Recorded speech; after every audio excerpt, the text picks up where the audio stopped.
Qué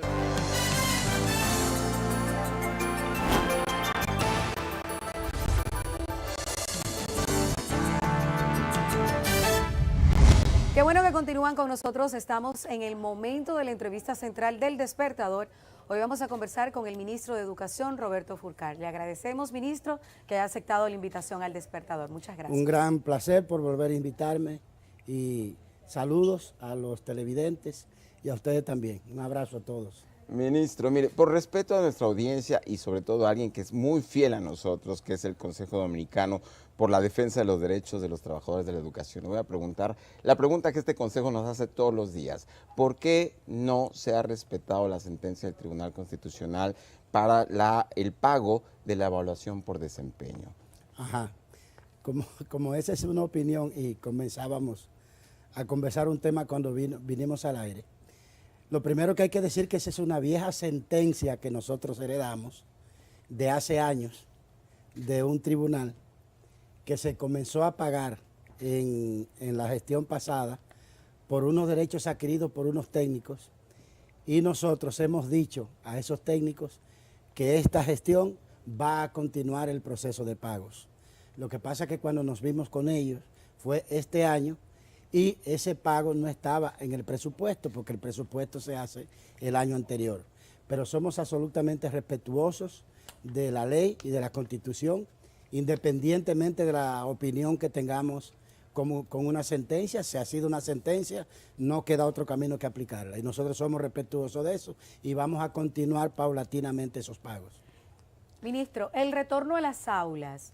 A partir de hoy yo sé que se van a anunciar nuevas medidas, se va a ampliar el radio, van a haber más municipios incluidos en las clases presenciales, o como usted anunció en el discurso inicial cuando dijo que íbamos a retornar a las aulas, en aquellos lugares donde haya aumentado el porcentaje de la positividad, ¿se va a restringir nuevamente? Las dos cosas, Rosa, porque nos estamos ateniendo al criterio. Y el criterio es el comportamiento de la curva del COVID-19.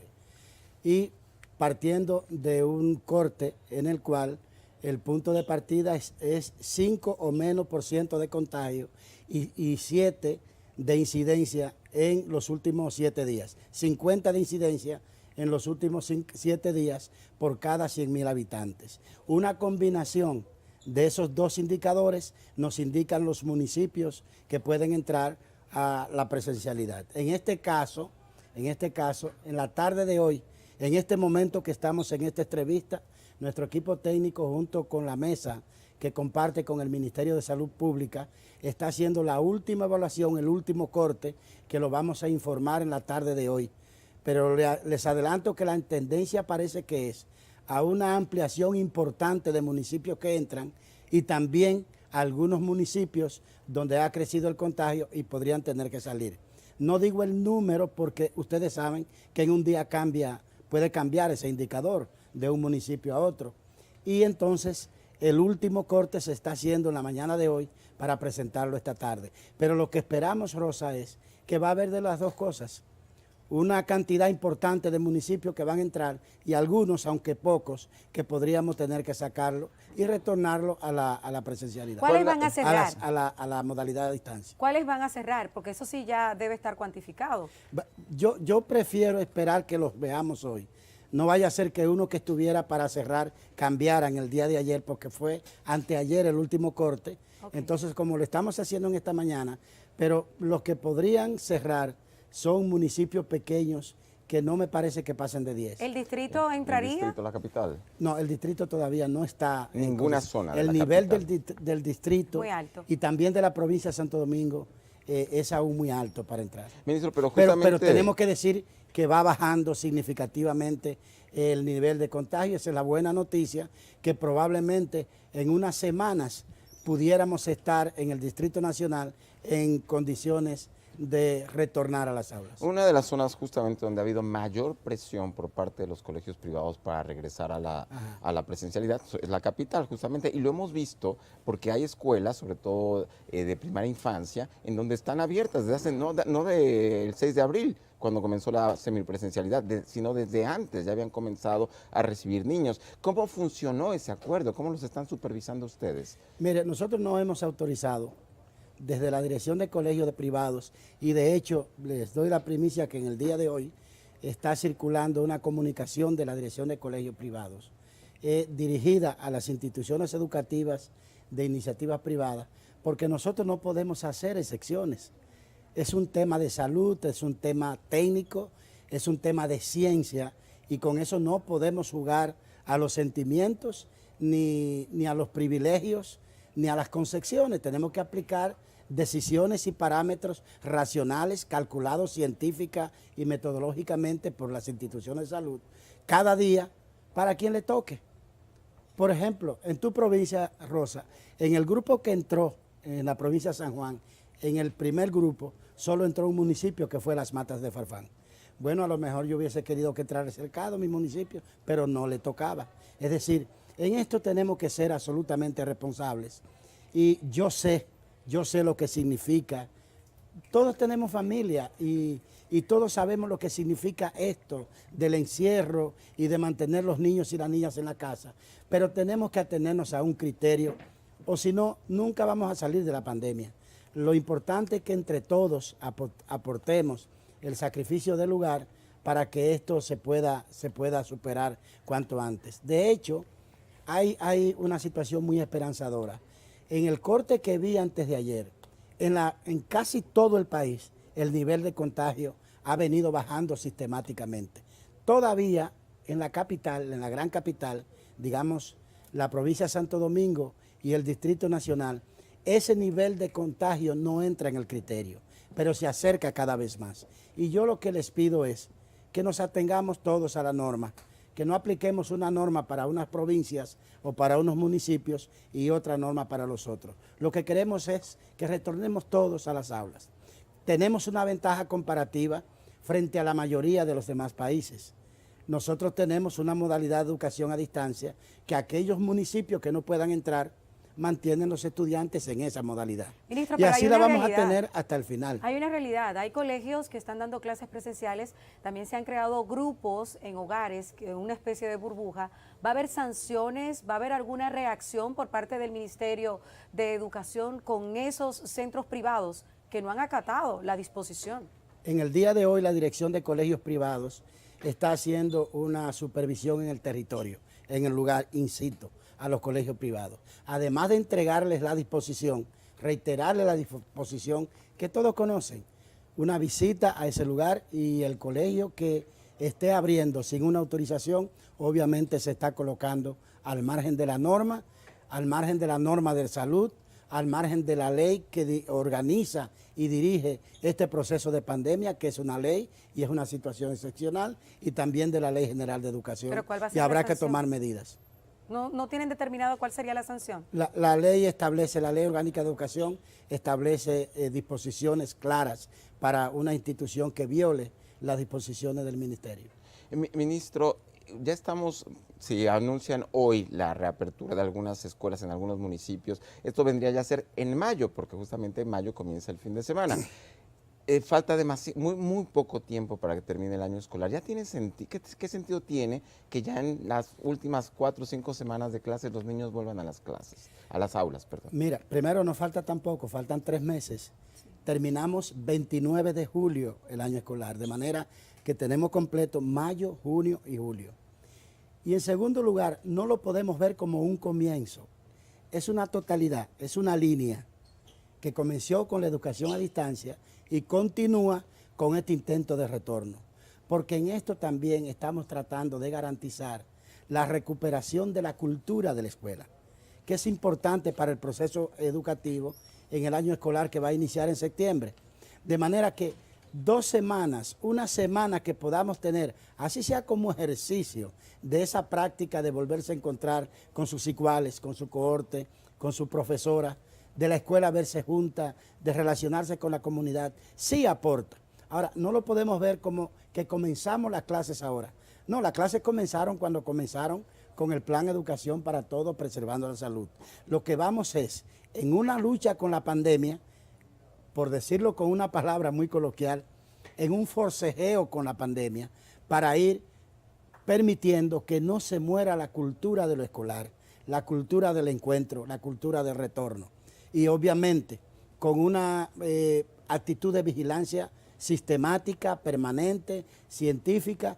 Todos los días nosotros sabemos cómo se mueven los indicadores y nos apegamos rigurosamente a lo que dice ese indicador a partir del equipo de epidemiología del Ministerio de Salud Pública. El tema es ese, ir manteniendo la presencia de la cultura escolar mientras garantizamos, allí donde no hemos podido volver, garantizamos la continuidad de los procesos educativos. Ministro, es una combinación feliz, digo yo. Ministro, los colegios que iniciaron la docencia antes de noviembre, que fue cuando en el sector público se inició, ¿podrán terminar antes de julio? Y otra pregunta también ahí mismo, ministro, las críticas que recibió el Ministerio de Educación por la circular para que los padres firmaran, para que sus hijos puedan ir presencialmente, en la que la institución se desvincula ante cualquier contagio. Dice que no se hace responsable. Bueno, una crítica así solo puede entenderse en una persona que desconozca cuál es la práctica más universal de la comunidad científica mundial. Todas las investigaciones, todos los procesos sociales, académicos, investigativos, pedagógicos, en la que se involucra a personas, se realiza un consentimiento escrito. Eso es un rigor de la ética del ejercicio profesional. Eso es aplaudido en el mundo entero. Si vas a hacer una investigación, no solo sobre educación, sobre salud, sobre cualquier tema que tenga que ver con menores, en cualquier parte del mundo, en cualquier sociedad civilizada, les piden a los adultos un consentimiento escrito para decir que admite que su hijo está presente en ese proceso y que reconoce, porque reconocemos, hasta ustedes venir al programa y yo venir aquí, es un elemento de riesgo que corremos. Entonces lo que dice el consentimiento es que la familia está consciente de que ese retorno se produce en un contexto de riesgo y que está consciente de ello. Es decir, es un acto de responsabilidad ciudadana, cívica, familiar y de la comunidad educativa en sentido general, que es de uso en toda parte del mundo. ¿Los colegios que empezaron antes podrán terminar antes? No, todos terminamos el 29 de julio. Es un solo sistema educativo. La República Dominicana es una sola.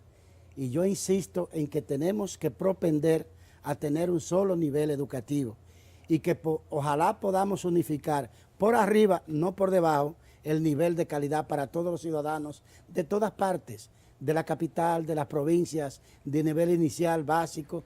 Todos comenzamos cuando se anunció el plan oficialmente, como lo dijimos, hemos continuado al pie de la letra cada uno de los elementos del plan y todos terminaremos, Dios mediante, al final del mes de julio. Ya vamos a tener justamente la próxima semana un mes de que comenzó la semipresencialidad. ¿Cómo evalúa el ministerio, cómo se desarrolló en esos 48 municipios el desempeño de los estudiantes y la brecha que se puede generar entre los que sí acudieron a clases y los que no acudieron a clases en el mismo municipio? Mira, tú sabes que nosotros, por las condiciones lógicas en que retorna un niño del encierro al aula, es un cambio dramático. Y la experiencia que hemos estado teniendo en eso es rica, es maravillosa. Una niña, un niño retornar y asombrarse de ver a su compañerita, a su compañerito, de poder compartir, de ver a su maestra, de mirarla a los ojos. Señores, esa es una experiencia incomparable. Y te quiero decir que, por ejemplo, en términos de asistencia, ustedes saben que asistimos por un 50% para garantizar distanciamiento físico. De manera que la escuela que tiene 300 alumnos, el universo se convierte en 150. Y de ese universo ha estado asistiendo entre 60, 70, 80%, que para el contexto de la pandemia a nosotros nos parece un buen averaje. Ministro, algo que aquí nosotros cuestionamos muchas veces, sobre todo porque la gente nos llamaba y nos lo cuestionaba a nosotros, era la falta de información. Fluía lentamente la información. Por ejemplo, cuando se determinó los 48 municipios que iban a comenzar las clases, el ministerio nos dijo, bueno, sí, lo publicaron en la página web. nosotros teníamos que literalmente navegar, profundizar en la página web para encontrar la lista de los 48 municipios. No todo el mundo puede hacer eso, ni tiene la capacidad de hacerlo, ni los recursos tecnológicos para hacerlo. ¿Por qué no se ha abierto más? ¿Por qué no se han hecho campañas más abiertas para que la gente sepa qué escuelas abren, qué escuelas no pueden abrir, qué municipios sí tienen la capacidad de regresar a clases? Pero mire, sí las hemos hecho, las hemos grabado, la lista de nombres en un spot. Hemos hecho un mapa con los municipios cuyos centros entran a clase. Los hemos puesto en todas las televisoras del país, incluyendo este. Ahora, ¿qué sucede? A veces tiene que ver con el momento en que sale la información. Por ejemplo, si yo les digo aquí ahora cuál es la lista de municipios, es posible que a la 1 de la tarde, cuando me entreguen el corte, eso haya variado. Y yo soy muy cuidadoso con esto, porque es que tiene que ver con la salud. Y no nos podemos equivocar en eso, es la vida de las personas. Y nosotros tenemos un rigor casi religioso con ese tema. Y a veces un comunicador, un periodista, un medio, nos dice, díganos hoy, ¿cuál es el anuncio de la mañana sobre la lista? Y yo digo, no, porque es que mañana vamos a cortar de nuevo. Y es un rigor que nosotros nos damos, pero que también nos exige el Ministerio de Salud Pública. Pero, por ejemplo, esta tarde, los municipios nuevos que van a entrar van a estar en un mapa. Miren, este municipio este centro educativo que pertenece al municipio tal, en la provincia tal, en la región tal, lo vamos a presentar en un mapa y mañana va a estar también en todas las televisoras, en todos los noticiarios del país. Obviamente, siempre se requiere mayor eficiencia informativa, comunicacional, y nosotros tratamos de mejorar constantemente, pero siempre conscientes de que nos falta mejorar en todos los aspectos. ¿Cuál ha sido la respuesta de los profesores que se negaban a asistir por puntos que ellos consideran no estaban resueltos, que eran cabos sueltos todavía? El tema del agua en las aulas, el tema de las aulas que no están en condiciones, si se ha podido resolver. Por ejemplo, vi en compras y licitaciones que ustedes están licitando para arreglar unos 570 centros. Sin embargo, la licitación terminó ahora, cerró, todavía no la han adjudicado el 12 de abril. La abrieron en noviembre y cerró ahora el 12 de abril. ¿Qué se ha avanzado con esos planteles que necesitaban arreglos si apenas la licitación concluyó? Mire, nosotros tenemos unos 8.000 planteles en el país. Yo pienso que las quejas y las preocupaciones de algunos dirigentes magisteriales se debe al peso de la cultura y de la tradición, de la falta de creencia en lo que se dice, porque también se ha mentido mucho en el país tradicionalmente. Nosotros tratamos de no hacer una afirmación de la que no estemos absolutamente seguros y de no hacer una promesa que no se haya cumplido. No hay un solo elemento en el plan Educación para Todos preservando la salud que no se ha cumplido al pie de la letra. Lo que estamos haciendo en el día de hoy está previsto en el plan. En el caso de los centros educativos, que algunos dirigentes decían, no, es que hay escuelas en mal estado. No, yo digo, no es eso. No es que hay escuelas en mal estado. Es que hay algunas que no están en mal estado. El estado normal de las escuelas de la República Dominicana históricamente ha sido el mal estado, una escuela en escasez permanente. ¿Por qué? Hay un tema cultural, señores, en nosotros. Nosotros somos capaces de tomar 100 pesos y comprarlos de un producto y no dejar un peso para mantener el producto. Podemos meter millones, por ejemplo, en estos 8 años de 4%, Rosa, se invirtió una gran cantidad de dinero en nuevos planteles escolares, pero no se invirtió dinero en preservar la planta física existente. Y hay un deterioro que llegaba a más del 90% de los planteles. Y nosotros, en vez de ocultarlo, pues lo decíamos. ¿Qué pasa? Ahora para los 48 municipios, no, es que hay escuelas sin agua. Sí, yo sé que hay escuelas sin agua, pero la buena noticia es que nosotros teníamos un plan para eso. Y en esos 48 municipios, señores, que tienen alrededor de 1.600 escuelas, de esas 1.600 escuelas, 1.500, óigame, de esas 1.600 escuelas, 1.500 al día de hoy tienen podados sus entornos, tienen arreglados sus baños, tienen pintura, tienen electricidad y tienen agua. sin precedentes en la historia de la República Dominicana. Ahora bien, probablemente es más noticia decir que falta una escuela por arreglar que decir que de 1.600, 1.500 fueran reparadas en un plazo récord. Pero otra buena noticia, ¿sabe con qué procedimiento financiero y administrativo se ha hecho eso? Como buena parte del presupuesto del Ministerio de Educación se está invirtiendo en una parte de las escuelas que licitamos, que esas licitadas, Rosas, son 580, que son las que tenían los daños más profundos, que no podían ser trabajadas con un procedimiento rápido, porque tienen el techo roto, porque se le cayó una pared. Esas son 580 que por el costo de su reparación ameritaban una licitación.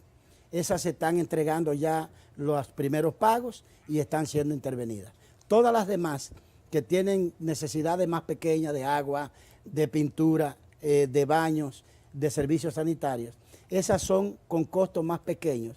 Y como manda la Ley Orgánica de Educación, aplicada por primera vez sin precedentes, y como manda la Ley de Compras y Contrataciones, con los fondos descentralizados de las propias escuelas, la Junta del Centro Escolar está comprando los servicios de acondicionamiento correctivo de su centro educativo. Ministro, que perdone también que es le una gran interrumpa. experiencia. Miren, y que usted sea el ministro de Educación lo salva de que interrumpamos la conexión por Colorvisión, porque ¿Cómo va va a a ser? entrar Porque a va a las entrar las clases clases. ya No, de manera... y el equipo de currículum no lo permitiría. No, entonces vamos a hacer una pausa breve. Despedimos por Colorvisión, seguimos por YouTube. Estamos de regreso en la entrevista central del Despertador, en una conversación con el ministro de Educación, Roberto Furcal. Hablábamos de las aulas que están en estado deplorable y la licitación que apenas Ajá, ha que cerrado. esa licitación fue para las que tenían situaciones más graves. Ok. Y fue una lista de escuelas que no la hicimos nosotros, sino que la encontramos de la gestión pasada. Comenzaron a hacer la licitación y por razones que desconocemos la detuvieron.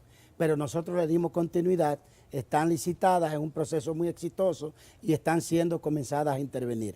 Las demás son centros educativos con situaciones de la planta física menores y que están siendo atendidas con fondos descentralizados de la Junta de Centro, que es una política de la Ley General de Educación 6697, que digamos que la escuela X de tal municipio tiene una Junta de Centro con su director, con representación de los padres y madres, de los profesores y de los estudiantes. Y esa junta toma la decisión, levanta un acta y decide pagar la reparación de ese centro educativo. Ministro, hace un mes cuando comenzaron las clases ustedes nos difundieron un nuevo protocolo, era muy detallado el protocolo sanitario para las escuelas, tenía requisitos para la distribución del desayuno escolar, que hubiese no solamente agua, sino jabón, papel higiénico, toallas en los baños. Esto funcionó adecuadamente en esos 48 municipios. ¿Están preparados ya en el ministerio para los municipios que vienen? ¿Y cómo impacta eso en el presupuesto del ministerio? Que todos sabemos que los baños de las escuelas no solamente no tenían agua, no tenían jabón nunca, mucho menos papel higiénico. Mira, yo fui a una escuela, a Pedro Brán, y la encontré, es una escuela grande, una escuela por encima del promedio, tiene alrededor de 20 años, que por cierto nadie nunca la había visitado, según dice la directora, y no tenía agua, y no tenía arreglada su cancha, y tenía deteriorado el piso, los techos, las paredes, etc. No tenía bandera y demás. Después mandé una comisión a que la viera después que fue intervenida, y la experiencia de abrir, yo no sé cómo le dicen en tu país, si llave o grifo, de abrir la llave o el grifo y que salga algo, es una experiencia maravillosa cuando el agua va saliendo.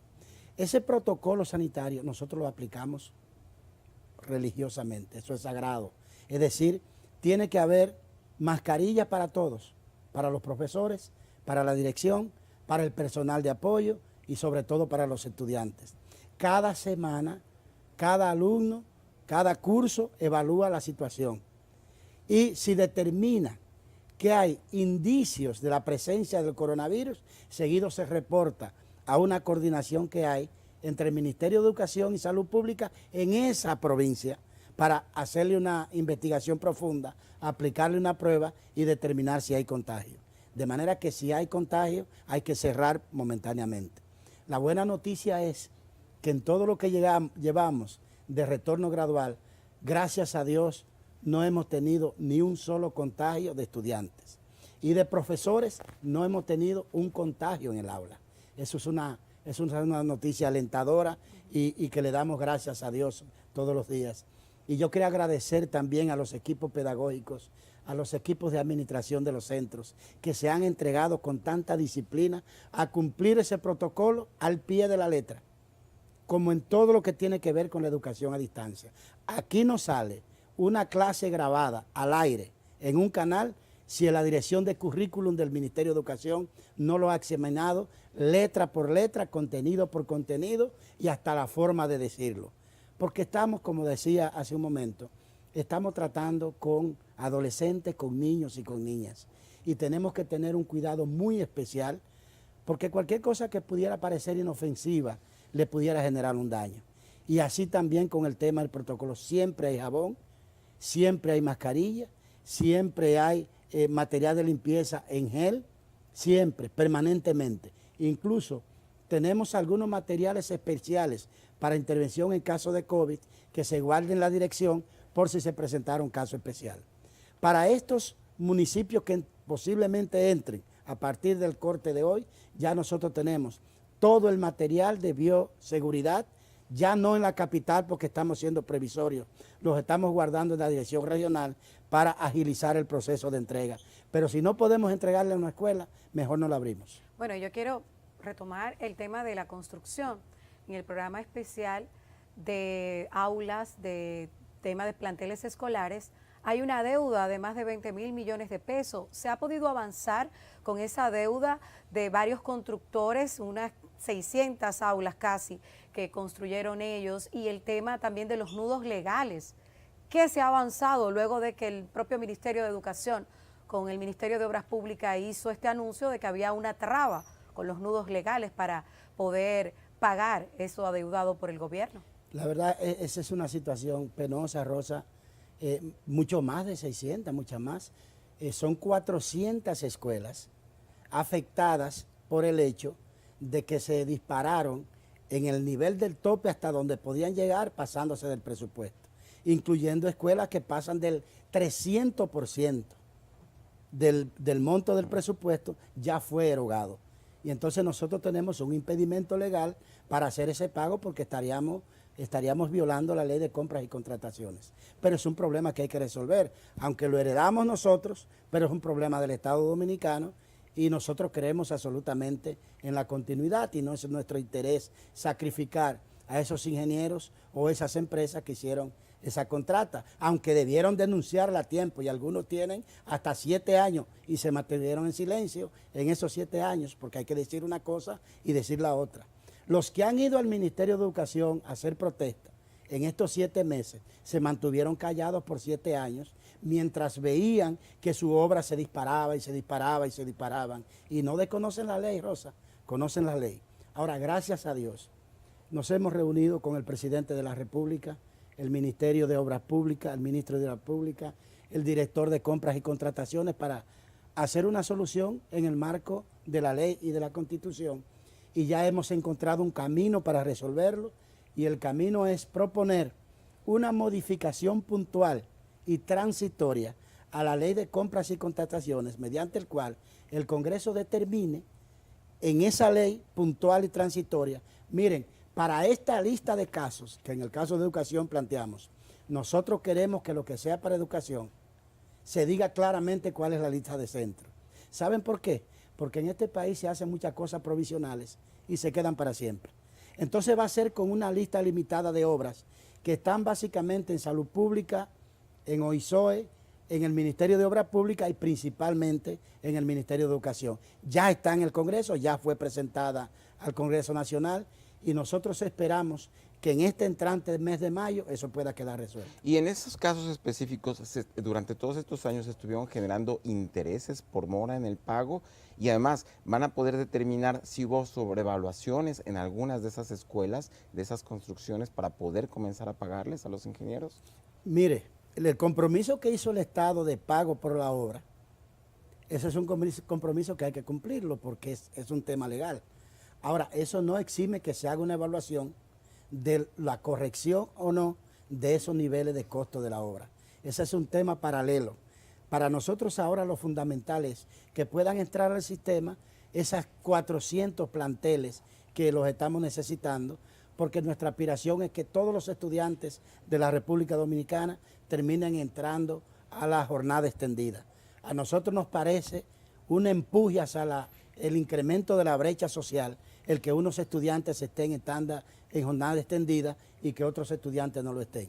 Lo prioritario ahora es que podamos terminar esos centros, recibirlos, incorporarlos al sistema y luego podrá evaluarse en fiscalización si realmente eso cumple con el rigor del costo por aula, que es un estándar internacional que se conoce y que uno puede advertir fácilmente, donde si se ha disparado el costo puede haber una advertencia de un mal manejo. Pero lo que deseamos ahora, la voluntad política del presidente y de todos nosotros, es poder resolver ese problema, ayudar a que esos centros entren y que esos ingenieros también puedan cobrar su dinero y que no sean injustos con nosotros, que nosotros le estamos ayudando a resolver el problema que no creamos y frente al cual guardaron silencio. Ministro, y hablando de deudas, hay ex colaboradores, ex empleados del Ministerio de Educación, aunque ya ustedes han pagado parte de las prestaciones de los desvinculados, que hace 2 días todavía estaban protestando por el pago de sus prestaciones. ¿Cuándo van a ese compromiso económico saldarlo por completo? Sí, Rosa, en estos días estuvieron allá unos 40 ex empleados del Ministerio de Educación que fueron desvinculados antes de nosotros llegar. Ocurre que la ley, y yo siempre le digo a mi equipo, la ley es la ley en lo que te gusta y en lo que no te gusta. Tenemos que cumplir con la ley y lo que no estamos de acuerdo, propugnar porque se modifique. Pero mientras sea la ley, debe ser de obligatorio cumplimiento de todos. La ley establece unos plazos hasta cuándo tú puedes hacer reclamación. 1. La ley del Ministerio de Administración Pública establece un camino, una forma para la gente solicitar sus prestaciones. Eso comienza por una solicitud del interesado. Si Juan Pérez ha sido desvinculado de una institución pública, el servicio de sus prestaciones comienza con una solicitud que él hace para que le hagan sus prestaciones laborales. Yo te puedo afirmar, Rosa, sin ninguna duda, que no hay una sola persona que haya hecho su solicitud de prestaciones laborales al Ministerio de Educación que no le haya sido hecho su proceso. Ahora, ¿qué sucede? El proceso no se encierra solo en el Ministerio de Educación. Va a Contraloría, va al Ministerio de Administración Pública, etcétera, etcétera, etcétera. Todo lo que tiene que ver con nosotros ha sido cumplido. Y hay un mandato riguroso del Ministerio y de nuestro despacho que una persona inmediatamente haga su solicitud, le sea hecho su proceso. De hecho, ya nosotros hemos pagado más de 200 millones de pesos en prestaciones. No tenemos ni un solo caso pendiente por procesar en el Ministerio de Educación. Ahora, es posible que algún ex servidor tenga su expediente parado en otra institución, que no es el caso de Educación. Pero nosotros, Rosa, hemos cumplido con eso. ¿Tienen la cifra exacta o alguna estimación de cuántos desvinculados o cuántas personas desvincularon en esta administración? La ADP ha hablado, los sindicatos nos han hablado de casi 40,000 personas. A veces parece una cifra exagerada, pero nunca hemos tenido un número oficial de parte de ustedes. Sí, no lo han tenido por lo siguiente. Hay 2 tipos de personas que han salido. Hay algunas personas que han sido efectivamente desvinculadas, frente a las cuales se le ha dado su prestación o se ha hecho su proceso en el Ministerio de Educación, y si falta por recibir efectivamente el pago es porque el Ministerio espera el retorno de las instituciones correspondientes para procesarlo, pero no tenemos ninguna responsabilidad pendiente. ¿Cuáles son esas personas? Son personas con los siguientes criterios: ninguna con más de 5 años, ninguna persona envejeciente, ninguna persona enferma, ninguna persona positiva de COVID y ninguna persona con una condición especial. ¿Significa eso que no haya podido haber una excepción? Es posible que en un grupo de 10 se vaya uno que cumpla con esa condición. Perdón, ministro, que lo interrumpa, pero recuerdo que hace poco hubo una protesta de mujeres, algunas de ellas que dijeron que fueron desvinculadas estando embarazadas y protestaron frente al ministerio. No, no es cierto, no es cierto. Fueron algunas mujeres a protestar, pero quisiera completar la respuesta. En esos casos que he dicho, que es una instrucción nuestra de que no procedan esos casos, si ha habido una excepción, cuando nos enteramos lo corregimos. Ahora, hay otro tipo de desvinculación, entre comillas, que fueron nóminas de personas que desvinculamos, le generamos su documento de vinculación para que procuraran sus prestaciones y no ha habido quien los encuentre. Las mandamos a los distritos, Rosa, mandamos la desvinculación, búsquelo para que canalice su prestación y no aparecen porque nunca trabajaron en el Ministerio de Educación. Esas son la mayoría. Desvinculaciones efectivas de gente que estaba ciertamente en el Ministerio de Educación alcanzarán como 18 o 19 mil. Ahora, fuera de eso, hay más de 20 mil que fueron desvinculados porque no trabajaban y porque eran nominillas. ¿Y quién cobraba por ellos? Debe haber alguien que cobrara por ellos. ¿Pero eran nombres falsos, ministro? Yo no sé si los nombres eran falsos, pero nunca han aparecido las personas. Eso sí lo puedo asegurar. 20 mil. Entonces, más de 20 mil, más de 20 mil. Entonces, realmente de vinculaciones efectivas fueron alrededor de 18, 19 mil y todos han recibido su proceso en el Ministerio de Educación. Por ejemplo, ustedes vieron un señor que se desnudó en San Francisco de Macorís. Sí. A ese señor se le llevó allá a San Francisco de Macorís el papel de su desvinculación para que iniciara su proceso y él nunca quiso hacerlo. ¿Qué podemos hacer al respecto? Si la ley manda un camino de hacerlo. En el Ministerio de Educación, al día de hoy, desde el 16 de agosto, y mientras nosotros permanezcamos, no va a ser violado un derecho. Respecto de las señoras, de las profesoras con licencia por maternidad. Mire, en el Ministerio de Educación la ley establece pago de licencia por maternidad, pre y postnatal para las mujeres. Ahora bien, si una señora, una servidora, está fuera del centro por maternidad y no hay un papel en el centro educativo que diga que está en esa condición, ¿cómo puede el ministerio adivinarlo? Es parte del desorden que estamos solucionando. En este momento ya no volverá a pasar. ¿Por qué? Ninguna persona podrá salir de licencia del centro educativo si no ha dejado un papel de su médico que diga que tiene esa condición, que es el imperio de la institucionalidad que tiene que haber.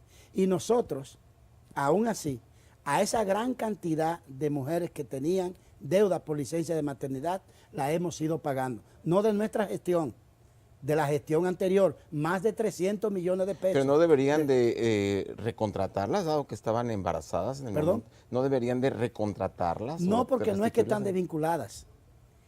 Es el pago de una licencia por el tiempo que tuvieron de los meses finales de embarazo y de parto. No es de vinculación. Es pago de la licencia para en esos días estar en la casa cuidando de su bebé y de su estado de gestación. Ministro, en la nómina de ustedes tienen varias nóminas, porque el Ministerio de Educación y el de Salud, yo me imagino que son los que más empleomanía generan. Tienen la nómina del eje sur, del norte, cada punto cardinal, también tienen el de los profesores, la nómina administrativa.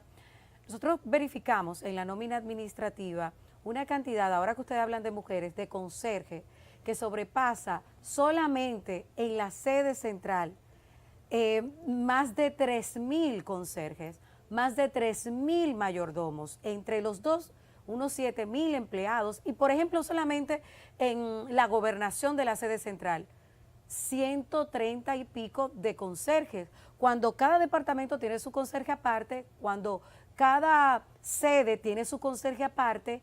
Yo sé que estaba en la nómina anterior así, pero ustedes lo han mantenido. Cada conserje de eso se puede concentrar en un solo departamento como la gobernación, más de 130 solamente en la gobernación. Rosa, nosotros tenemos personal administrativo.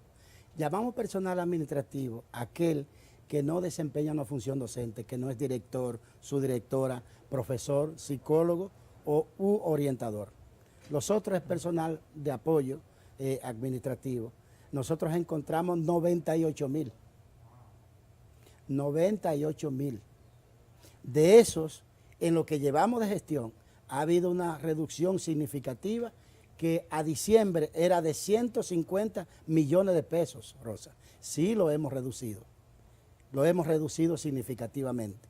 Incluso nosotros estamos trabajando para llegar en un punto en el cual haya un equilibrio adecuado entre una proporción de personal administrativo por personal docente. Nos hemos encontrado con escuelas que tienen mayor cantidad de conserjes que de profesores. Eso es inaceptable, ese es un derroche. Esos temas los vamos superando paulatinamente. Lo que pasa es que más que denunciarlo todos los días, preferimos irlo solucionando. Nuestra lógica, más que la denuncia y la crítica a lo que pasó, es hacer lo correcto. Y en eso todos los días nos empeñamos por incluir una mejora cada día, como estamos haciendo mejora en el currículum, como estamos haciendo mejora en la capacitación de los docentes, como estamos haciendo mejora en la preparación en términos de manejo de tecnología, como estamos haciendo mejoras en los planes para dotación de dispositivos tecnológicos, como estamos haciendo mejoras en la capacidad de gestión, en los sistemas de control, en la atención a la planta física. Lo que nosotros estamos haciendo, lo que hemos hecho en estos meses, apenas 8 meses de gestión, si lo levantáramos y lo presentáramos, podrían parecer más de 5 años. Ministro. Pero nosotros preferimos más los hechos, las realizaciones materiales y concretas y que se vean los resultados después que a una propaganda cotidiana, aun cuando en muchos casos no se es justo con lo que estamos haciendo y se hacen afirmaciones a la ligera. Pero nuestra la escala gestión salarial, por ejemplo, vi conserje que ganan entre 11,000 y 30,000 pesos, pero hay profesores contratados que ganan 20,000 pesos y un conserje 30,000 pesos. ¿Están trabajando el desorden salarial que hay en esa nómina? En este momento estamos terminando una racionalización de la escala salarial para superar ese desorden. Pero ¿sabe cuál es la política nuestra? En vez de salir a decir que hay un desorden, resolverlo y presentar el orden. Nosotros pensamos que eso es más constructivo. Ministro, hace un momento nos decía que... Probablemente no sea muy beneficioso en términos de la opinión publicada, que no la opinión pública o la opinión construida, pero es un camino de verdad y de conciencia. Nosotros no jugamos con la educación. Nosotros sabemos el rol histórico que nos ha correspondido y lo estamos jugando con toda responsabilidad, con absoluto apego a la ética, con absoluto apego a la ley y a la norma. En nuestra gestión no ha sido violado en un pelo la Constitución de la República, la Ley General de Educación, la ley de la carrera docente, la ley de la carrera administrativa. No ha sido tocado un solo docente de su carrera, absolutamente no, y absoluto respeto incluso a los planos anteriores que encontramos. Lo que nos decía hace un momento, que encontraron más de 20,000 personas que cobraban, pero que no trabajaban. ¿Eso no amerita una investigación ya de carácter judicial, que ustedes hubieran presentado esa nómina o nominilla, como la que queramos llamar, ante las autoridades judiciales para investigar quién la organizó, cómo se organizó y quiénes fueron los responsables? Los organismos del Estado responsables de esa canalización han pedido información al Ministerio de Educación y toda la información la hemos ido presentando. Obviamente nosotros sabemos el límite de nuestro rol y llegamos hasta nuestro límite. Lo que corresponde a las otras instituciones hacer, lo dejamos a esas instituciones y siempre prestos a servir toda la información necesaria sobre cualquier elemento o cualquier aspecto del ministerio que pueda servir a transparentar esas situaciones. Pero nuestro deber inicial y principal es corregirla. Eso es lo primero y eso es lo que estamos haciendo. Vamos a darle el chance a los amigos televidentes de que muchos, desde antes de iniciar la entrevista central, están formulando preguntas. Voy a empezar desde la última pregunta y voy a subir lo más que pueda en los próximos minutos para poder responder las interrogantes de la ciudadanía. Bueno, pregunta aquí Elizabeth Ogando a través de nuestro canal de YouTube. ¿Por qué el MINER no toma en cuenta a los licenciados en informática cuando supuestamente estamos en la era digital y de las TICs? ¿Quién enseñará a los estudiantes acerca de la tecnología? Mire, sí los tomamos en cuenta. Nosotros tenemos la Dirección General de Tecnología de la Información que tiene toda una plantilla de profesionales de la informática dedicados, no solamente como eje transversal para apoyar las acciones educativas, sino también para la formación en tecnología en los liceos y las escuelas. Obviamente, nosotros estamos en este momento, como sabe Rosa, comenzando el proceso para el concurso docente. Sí. Ahí también vamos a concursar para profesores de tecnología, porque sí, como dice esa persona, son necesarios para este momento del desarrollo histórico de la humanidad.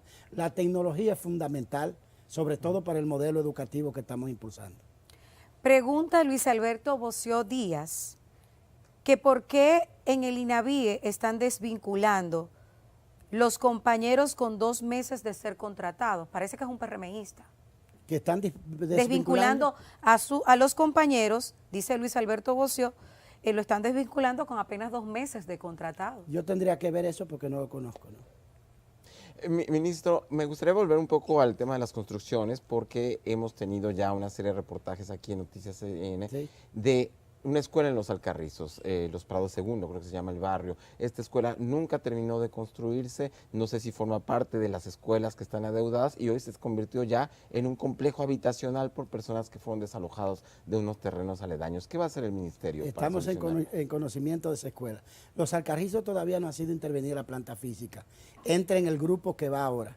En el caso de ese centro que está ocupado, como muy bien dices, por comunitarios, es parte de las escuelas del nudo legal, como le ha llamado el presidente, y es parte de las soluciones que tendremos. Nosotros tenemos un seguimiento a esa escuela a través de la policía escolar para garantizar que no se deteriore, pero como todavía no se ha resuelto el nudo legal, nosotros no hemos querido ir a empujar las personas humildes que están ahí. Cuando vayamos a resolver el tema, de una vez buscamos la solución. Pero también hemos hablado con el INVI para que cuando vayamos a intervenir la escuela y esas personas deban salir, a ver si el INVI le puede tener también una solución para ellos, porque son gente humilde que no tienen techo. Magdalena Rosario pregunta a través de YouTube, ¿cuándo van a cambiar el menú del almuerzo escolar?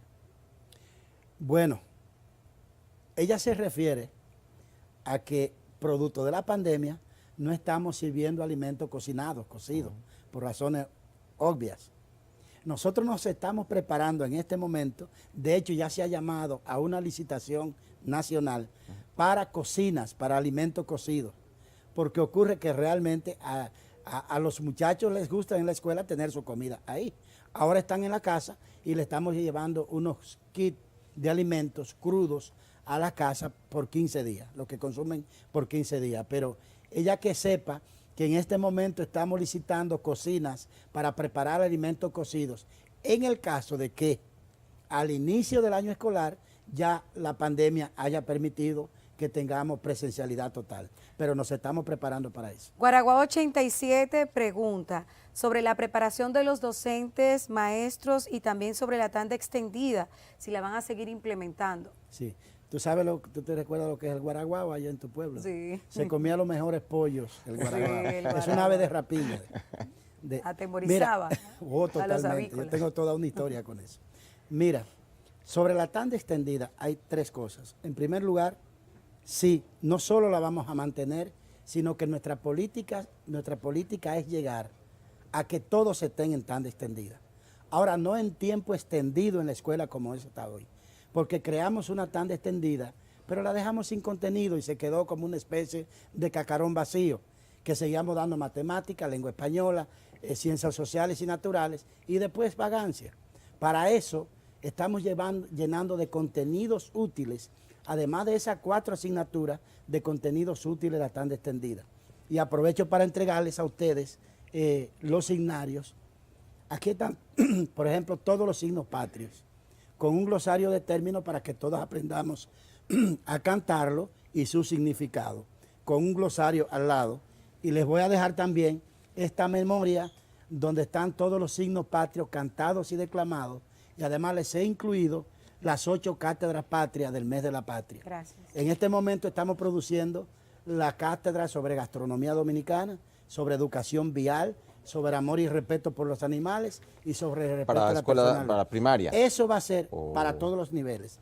Eso va a ser para aportar contenido útil a la tanda extendida que va a ser universalizada.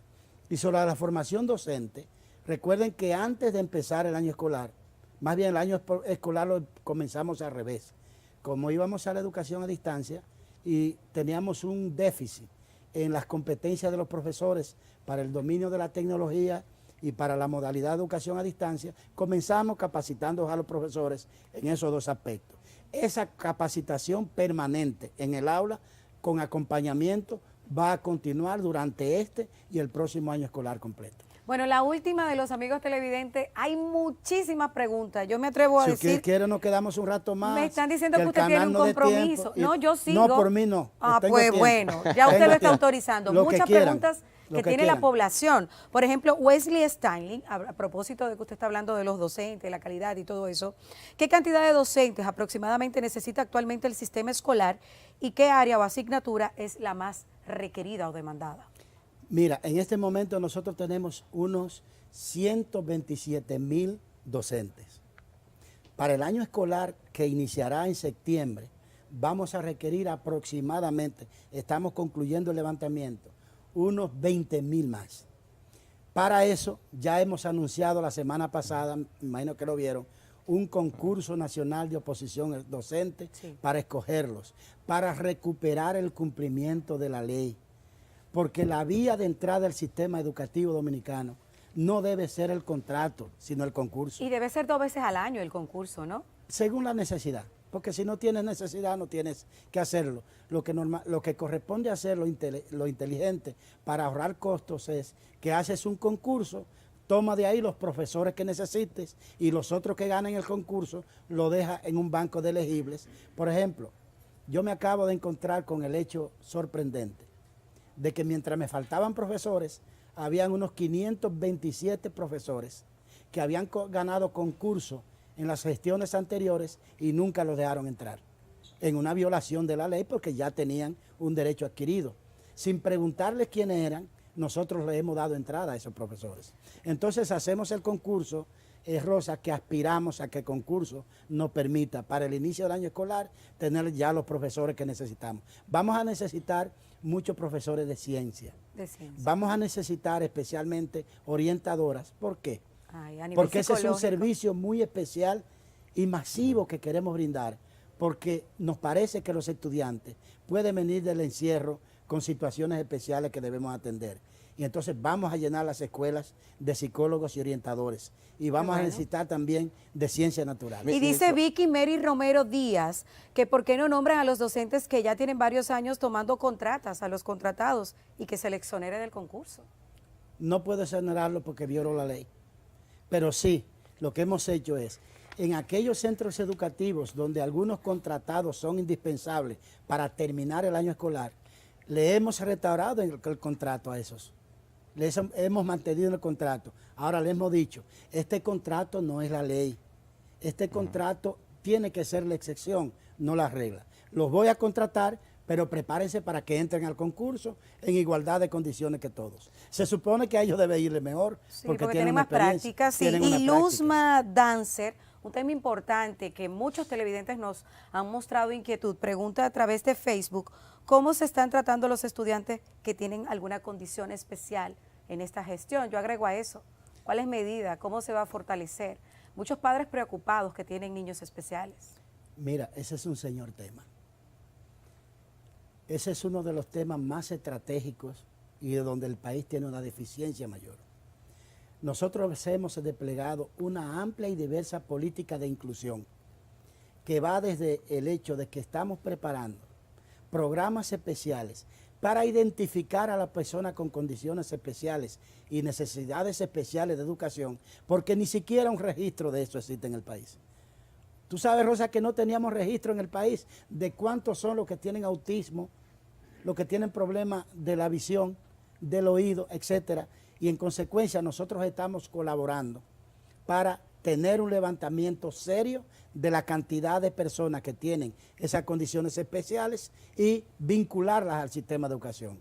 En segundo lugar, por primera vez en la historia de la República Dominicana, los cuadernillos con los cuales estamos manejando la educación a distancia han sido preparados con el sistema Braille para permitir que pueda ser estudiado por personas ciegas.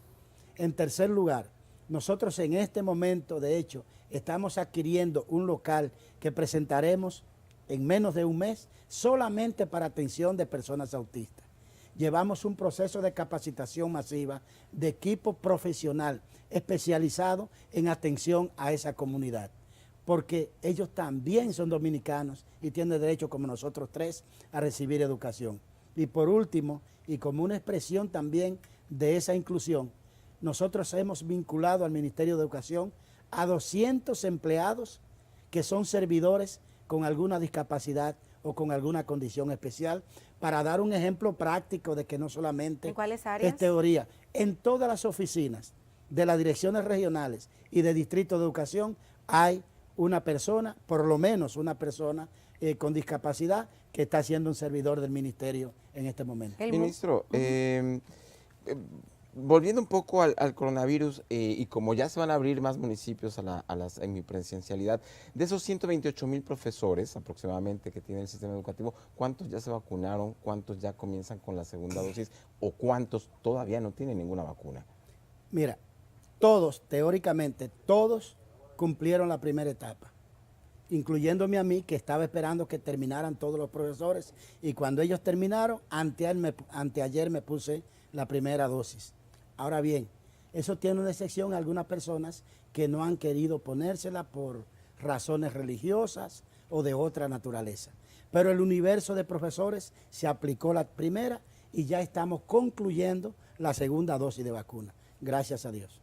Es decir, ya para cuando regresemos a todos los municipios, todos los profesores estarán vacunados, que era una demanda de la Salvo ABP. una excepción por esas condiciones que te digo, como no es obligatoria la vacunación, algunos tienen sus motivos religiosos o por temor, qué sé yo qué, y no se la ponen. Yo voy a mezclar las dos últimas preguntas de los amigos televidentes, son Si demasiadas. quiere puede pedir más tiempo, yo tengo tiempo. Bueno, pregunta el señor Ramón Isidro Richardson sobre los tediosos exámenes, y ahí mismo el mundo deportivo dice que si vamos a continuar con las pruebas nacionales.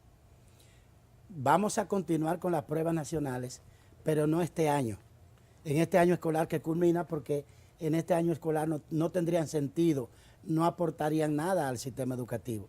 Pero sí en el próximo año escolar, Dios mediante, tendremos pruebas nacionales, porque en vez de eliminar evaluaciones, el sistema para procurar calidad tiene que tener más supervisión, más planificación, más acompañamiento, más monitoreo, más evaluación y más investigación.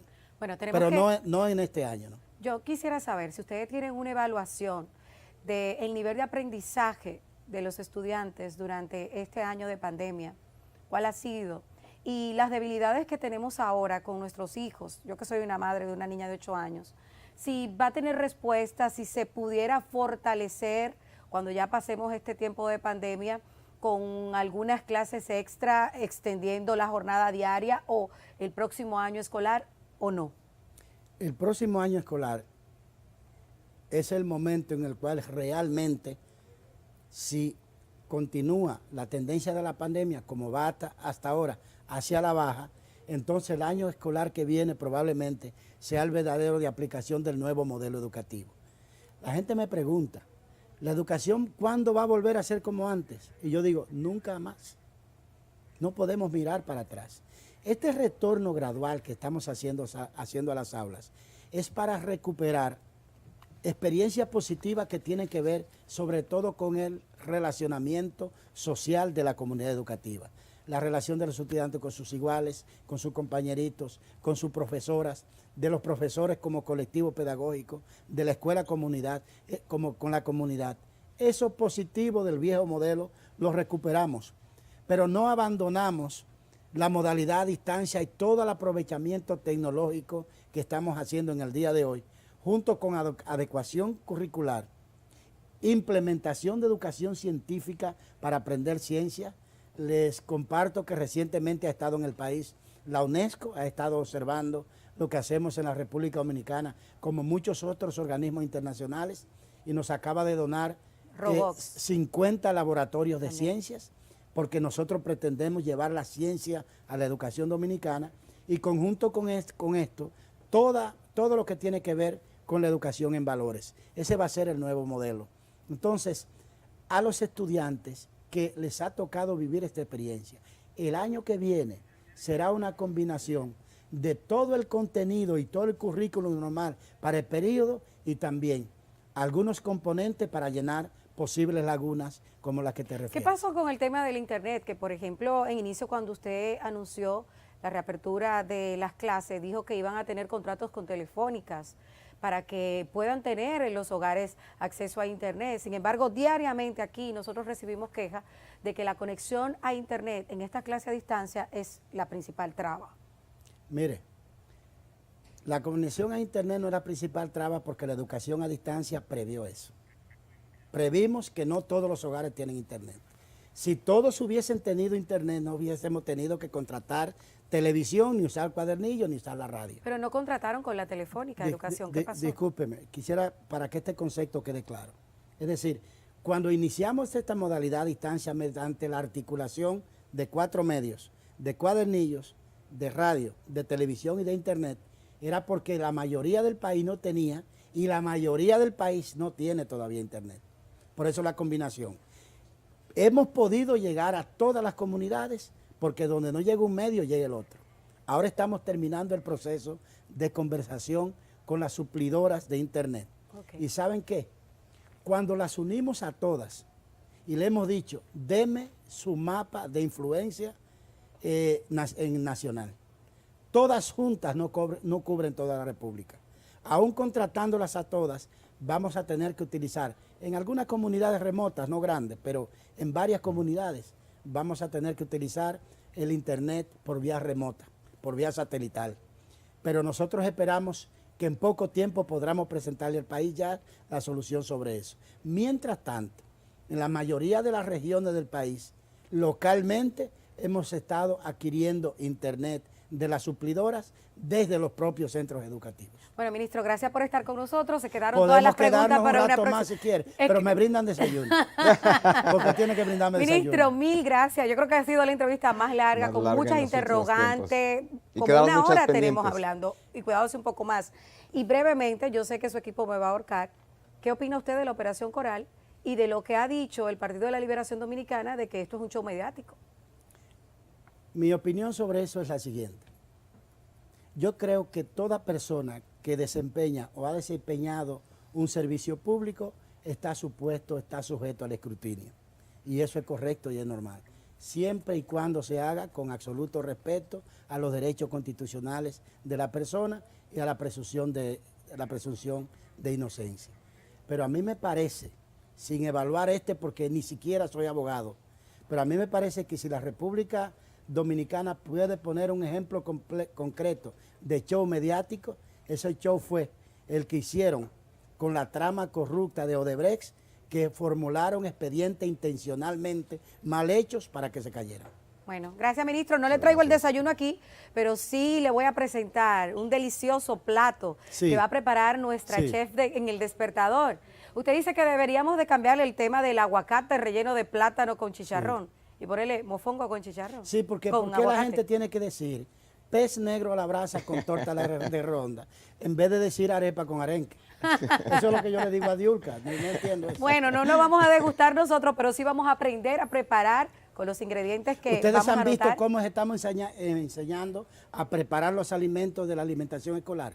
Sí, el otro día me quedé viendo la clase en Color Visión y vi ahí que estaban en mi provincia, en San Juan, y estaban hablando de la cultura, de los platos tradicionales, y me gustó mucho eso. Coincidencia de la vida, lo puse un día en la tarde, estando con mi hija. Queremos educar sobre eso porque eso es también parte de la identidad nacional y parte de las cátedras ciudadanas. Bueno, y si a usted le gusta cocinar y le gusta desayunar bueno, miren, Catherine Peña nos tiene hoy una receta espectacular a base de plátanos. Buen día, Catherine.